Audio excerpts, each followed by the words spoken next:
పాట కొరకు కష్టపడిన తమ్ముళ్ళు ఉన్నారు. మేము ఒక్కరమే కాదు ఇది కష్టపడింది.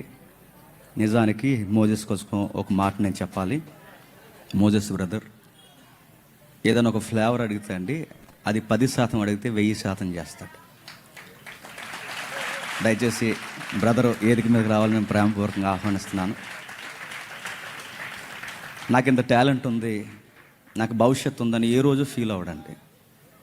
అన్న అక్కడ నిద్రపోదామంటే అక్కడ నిద్రపోతాడు, ఇక్కడ ఉందామంటే ఇక్కడ ఉంటాడు.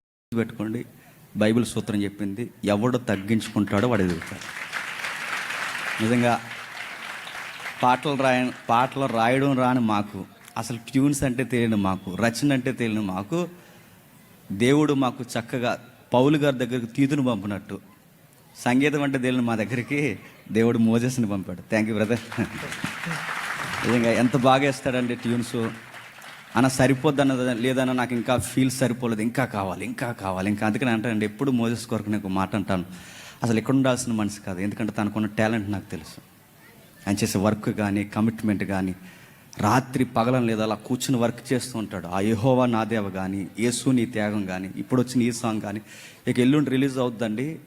నా జీవితానికి ఒక అర్థం. ఈ సాంగ్స్ అన్నీ నేను అడుగుతున్నాను, మీరు చూస్తే మీకు ఏమనిపిస్తుంది చెప్పండి, ఈ అబ్బాయేనా అనిపిస్తుంది. అంత సింపుల్గా ఉంటాడు, అంత చక్కగా ఉంటాడు. ఈ ప్రేమ అలాగే ఉండాలి. దేవుడు మాకు ఇచ్చిన గొప్ప సహోదర ప్రేమ ఎప్పుడు ఇలానే కొనసాగాలి. మాకు ఎంత దగ్గర అయిపోయారంటే, నాతో ఎక్కువ మాట్లాడతాడు లేదో కానీ నా భార్యని చెల్లి అని పిలిచి ప్రతిరోజు ఏదో ఒక టైంలో మాట్లాడి తనతో చక్కటి మాటలు పలుకుతాడు. ఒక మాటలు చెప్పాలంటే నా భార్యకి అన్నలాగా మాట్లాడుతూనే ఉంటాడు. ఈ బ్రదర్ ఎప్పుడు నాతో ఉండాలని ప్రార్థన చేయండి. రెండవది, పాట రాయడం ఒక ఎత్తు అయితే, ఈ పాటను ఆ దృశ్యంలో తీసుకురావడం అంటే కత్తిమీస్తామంటే. యూట్యూబ్లో ఏదైనా బిట్స్ వాడామంటే యూట్యూబ్ వాడు మన పాటలు వేపేస్తాడు. ఎవరన్నా మనం వేసామంటే కాపీరేట్ వేస్తారు, రకరకాల విషయాలు చేస్తారు. దీన్ని ఎలా చేయాలి.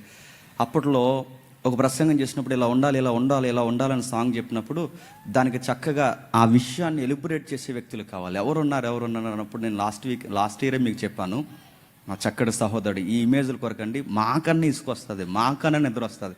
ప్రధాన వద్దులే రేపు చేద్దాం వర్క్ అని, మాకైనా 4-3 అయిపోయిన తర్వాత నిద్ర వచ్చినప్పుడు పడుకుందామంటే, నేను నిద్రపోయినా కానీ మెలుకుగుండి ఈ ఏఐ వర్క్ అంతా అనుకున్న ఆ ఫ్లేవర్ వచ్చేంత వరకు వర్క్ చేసే సహోదరుడు వంశీ.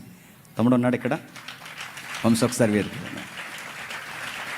తమ్ముడు నిజంగా మీకు లాస్ట్ టైం కూడా నేను చెప్పాను, తనకు ఏదన్నా సహాయం చేస్తే ఈ డబ్బులు నుంచి తమ్ముడు అంటే, తనకు దేవుడు అర్థమైన తర్వాత, దేవుని కొరకు ఆయన తెలుసుకున్న తర్వాత, తనకు కలిగిన డబ్బుల్లోంచి పేదోళ్ళకి సాయం చేస్తుంటాడండి, సువార్త చేస్తుంటాడు, 4 మాటలు చెప్తుంటాడు. నాకు గొప్ప ఆనందం, మాకు గొప్ప భాగ్యం ఏంటంటే, దేవుని పిల్లలే ఈ పాటల వెనకాల ఉండడం గొప్ప ధన్యత. నేను ఎప్పుడు అదే ఫీల్ అవుతాను. ఏ అన్యులకు వాళ్ళకి చెప్తే మన బాధ అర్థమవుదు. మత్తయి సువార్త అంటే అంటాడు, కానీ వీళ్ళకి మత్తయి సువార్త తెలుసు, వీళ్ళకి లోకా సువార్త తెలుసు, ప్రభువు తెలుసు, అన్నీ తెలుసు వీళ్ళకి. తమ్ముడు నిజంగా మా చుట్టూ ఎడిటింగ్ చేసే మేమైనా నిద్రపోతామేమో కానీ, ఆ డౌన్లోడ్ చేసి అడిగిన దానికి ఇంకా బాగా ఇచ్చి వర్క్ చేసే తమ్ముడు ఎప్పుడు ఇసుక్కోకుండా, చాలా నేను రాలేనన్నండు ఉద్యోగాన్ని రిస్క్లో పెట్టి పలుసార్లు మన రాజమండ్రి వచ్చి మాతో పాటు కూర్చున్నాడండి. ఈ తమ్ముడికి ఒకసారి చప్పట్లు కొట్టండి. మనోజ్ వచ్చాడా? మనోజ్ రాలేదా? రాలేదు. అయ్యో, దీన్ని చూసారా, ఆ బిట్స్ పడిన తర్వాత దాని క్లిప్ పడి, దానికి లైన్స్ పడి, అది ఇలా మ్యూజిక్ తగ్గట్టుగా నేము నిలబడన్నప్పుడు అది ఇలా బేసు తగ్గట్టు వస్తుంది చూసారా, అది చేసే వర్క్ కూడా తెలియాలంటే. ఆ చక్కటి వర్క్ చేసిన తమ్ముడు మనోజ్. నిజానికి తమ్ముడికి నీరసంగా ఉంది, వైరల్ ఫీవర్ అది వచ్చింది, నిజానికి రావాలి, చాలా ఆశ కలిగాడు. ఆడికి జ్వరం ఉన్నాడు, నిద్ర నివ్వలేదు. మేము నువ్వు చేయాల్సిందే చేశాడు. కష్టపడి ఎంత వరకు చేస్తూనే మాకు పంపాడు. ఆ తమ్ముడి కొరకు కూడా ప్రార్థన చేయండి. ఒకసారి ఆ తమ్ముడిని ఎంకరేజ్ చేయండి.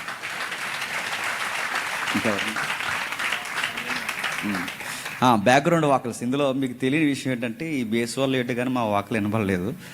బ్యాక్గ్రౌండ్ కోరస్లు ఉన్నాయండి. ఆ వెనకాల అరుస్తుందని చూసారు, మోజెస్ పాడుతుంటే అరుస్తున్నాం. అరిసే బ్యాచ్ ఎవరు అనుకుంటున్నారు? రాగాలు రాను మేమే వెనక లే అని అరుస్తుందని చూస్తారా, లే అని అరుస్తుందని చూస్తారా. ఆ వెనకాల అరిసేది ఎవరంటే నేను, సురేష్, శేఖర్ తమ్ముడు, లారీ ప్రసాద్ గారు. లారీలు తోలుతాడు, ఆయనకు లారీ తోలని తెలుసు, రాగాలు తెలవు ఆయన. ఇంకా ఎంతమంది ఉన్నారు ఆ రోజు నాకు గుర్తులేదు, చాలామంది ఉన్నారు సహోదరులు. మేమందరం తరుణ్ సాంగ్స్ పడుతున్న తరుణ్, చాలా మేమందరం కలిసి మోజెస్ అసలు చేతగాని మాతో కోరసలు పాడించేశాడండి. తమ్ముళ్ళందరూ చక్కగా పాడారు, చాలా వర్క్ చేశారు. అన్నిటికన్నా ముఖ్యంగా ఎడిటింగ్ చేయడానికి మాకు ప్లేస్ కావాలి. మా ఇంట్లో పెడదాం అనుకుంటే మా పాప అస్సలు వినదు. ఎక్కడ ఉంటుంది.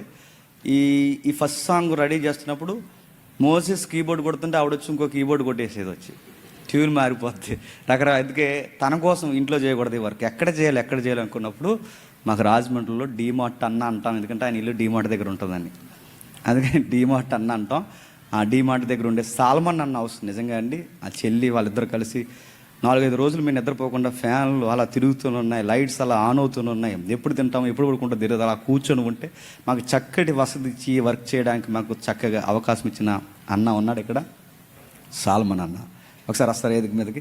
ఈయనకి శుద్ధి శుభ్రం ఎక్కువ అండి, చాలా శుభ్రంగా ఉంటాడు. ఒక మాట చెప్తాను, ఎంత శుభ్రంగా ఉంటాడంటే ఇప్పుడు ఇలా బండి వేసుకొచ్చాడు అనుకోండి, మళ్ళీ అక్కడ తుడిచేస్తాడు, ఇంటికి వెళ్ళాడు అక్కడ తుడిచేస్తాడు, ఎక్కడికెక్కడ తుడిచేస్తాడు. శుభ్రంగా ఉండాలన్నమాట, నీట్నెస్ ఎక్కువ. అంత అంటే బండిని అంత నీట్గా చూస్తుంటే ఇల్లు అంత నీట్గా చూసుకుంటాడండి. అలా అంటే ఆయన ఇల్లు నేను సులభ కాంప్లెక్స్ చేస్తాం మేము వెళ్ళి, ఒకరిద్దరు కాదు 10 మంది వెళ్ళి ఆ వాష్రూమ్కి ఆయనకి అస్సలు నచ్చదు. ఎక్కడైనా వాటర్ పడితే తుడిచేస్తుంటాడు, అన్నీ తుడిచేస్తాడు. పోయి ట్యాప్లు అలా వదిలేసేవాళ్ళం, సబ్బులు అలా వదిలేసేవాళ్ళం, ఎక్కడికక్కడే చేస్తాం. ఎప్పుడు ఇసుక్కోకుండా మీరు చెయ్యండి, టీ పెట్టమంటారా టిఫిన్ తెమ్మంటారా అని మాకు బాగా ఎంకరేజ్ చేసిన అన్న చెల్లి ఇక్కడే స్వరూపం ఉంటుంది. వీళ్ళిద్దరు కలిసి నిజంగా ఈ 2 సాంగ్స్కి నెల రోజులు వాళ్ళ ఇంట్లోనే మేము గడిపామండి. ఆ ఇంట్లో మమ్మల్ని చాలా ఆదరించారు. దీనికి సహకరించినందుకు అన్నకి నేను సభాముఖంగా ఒక మాట చెప్పాలి. ఒకవేళ ఇది బాధపడినా తప్పదు నేను చెప్పాలి. ఏంటంటే అన్న గర్భఫలం కొరకు ఎదురు చూస్తున్నాడు. వీలైతే ఆయనకి గర్భఫలం ఇవ్వాలని దేవుడు ప్రార్థన చేయండి. ఇంకా నెక్స్ట్ ఇంకా సహోదరులు ఉన్నారండి. జాన్ భయ్య ఒకసారి ఏదికి మీద రండి. జాన్ భయ్య కానీ ఇంకా తరుణ్ తమ్ముడు కానీ ఇంకా కొంతమంది ఉన్నారు. వీళ్ళందరూ చాలా వర్క్ చేస్తారండి. మీరు యెహోవా నా దేవ కానీ నా జీవితానికి ఒక అర్థం. మీకు గిటార్ వస్తుంది చూస్తారా ఫ్రంట్లో, ఆ టకటక మన గిటార్ వస్తుందిగా, ఆ మంచి మ్యాండ్లిన్ క్షమించండి మ్యాండ్లిన్. ఇంకా ఎవరైనా ఉన్నాయి మర్చిపోతే నాకు జ్ఞాపకం చేయండి. ఇంకోసారి సాంగ్ చూడాలనిపిస్తుంది నాకు. మర్చిపోను. తమ్ముడు ఐజాక్ మాస్టర్ గారు అబ్బాయి, మన తమ్ముడు చంటి, తేజ, ఇంకా తమ్ముళ్ళు ఉన్న కొంతమంది అండి. వీళ్ళందరూ కలిసి చక్కగా వర్క్ చేశారు. ఈ సాంగ్ ఇప్పుడు మీరు చూసిన సాంగ్కి ఇలా వర్క్ తక్కువేమో కానీ రాబోతున్న వివాహము యవనస్తుల సాంగ్ ఉంది చూసారా, వీళ్ళందరూ పెళ్లిగానేలోనండి. ఈ పెళ్లిగానేలు అందరూ పెళ్లి సాంగ్ చక్కగా చేశారు. ఆ రోజు నేను పరిచయం చేస్తాను. వీళ్ళందరి కొరకు ప్రార్థన చేయండి. ఎంత మంచి వర్క్ చేశారు. ఈ పాట అనేకుల్లోకి వెళ్ళాలి. ఆ రోమపత్రిక వచనాలు పాడుకోవాలి, ఆ పౌలు మాటలు పాడుకోవాలి. చావైన ఖడ్గమైన కరువైన దేనికి భయపడకుండా క్రైస్తవుడు ప్రతిదానికి ధైర్యంగా ఉంటాడని ఈ పాట బాధ వచ్చినప్పుడల్లా పాడుకోవాలి. ఈ పాట కొరకు ప్రార్థించండి. ఈ సహోదరుల కొరకు ప్రార్థించండి. దేవుడు మిమ్మల్ని దీవించునుగాక.